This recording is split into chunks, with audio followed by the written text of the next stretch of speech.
Welcome back to my channel guys. आज मैं unboxing करने वाली हूँ। नहीं बताऊंगी, आप खुद देखो। नहीं बताऊंगी। ये है हमारा चॉकलेट मोल्ड।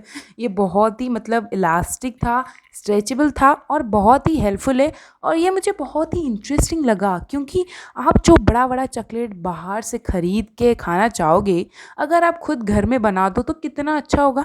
बहुत पैसे भी बच जाएंगे यार। ये जो मोल्ड है ये बहुत ही अच्छा था। मैंने ये मीशो से परचेज़ किया है। ये मुझे पड़ा 134 रुपीज़ का।